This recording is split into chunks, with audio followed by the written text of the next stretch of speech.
The year was 1975. The snow fell softly on the quaint Long Island town of Amityville. At 112 Ocean Avenue stood a stately Dutch colonial, a picture of suburban tranquility.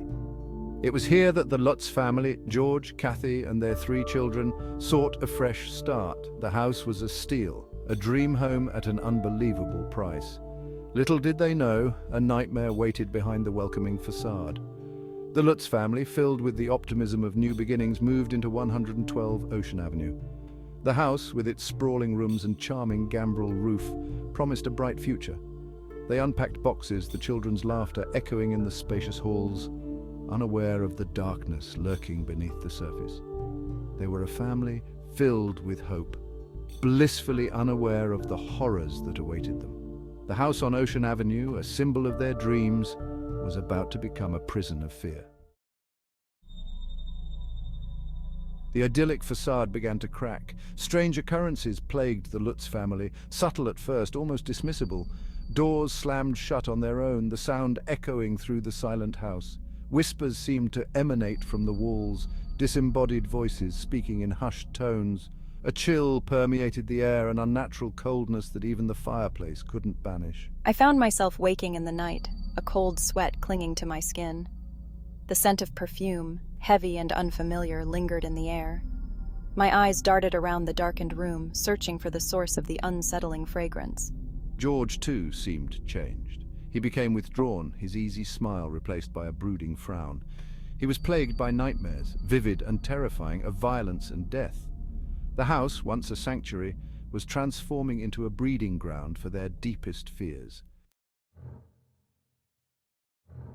The paranormal activity escalated. Objects moved inexplicably, defying the laws of physics. A crucifix hanging in one of the children's rooms rotated on the wall until it was upside down. A sinister grin. Cold spots, pockets of freezing air, settled over certain areas of the house, defying any logical explanation. Shadows danced at the edge of their vision, fleeting glimpses of figures lurking just beyond sight. The children, young and sensitive, were particularly susceptible to the house's influence.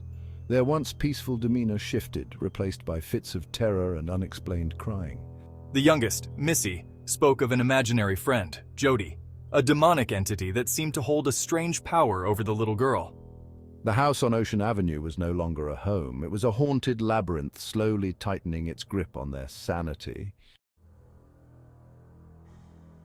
I was once a loving husband and father, but I underwent a chilling transformation. My demeanor grew increasingly erratic and aggressive.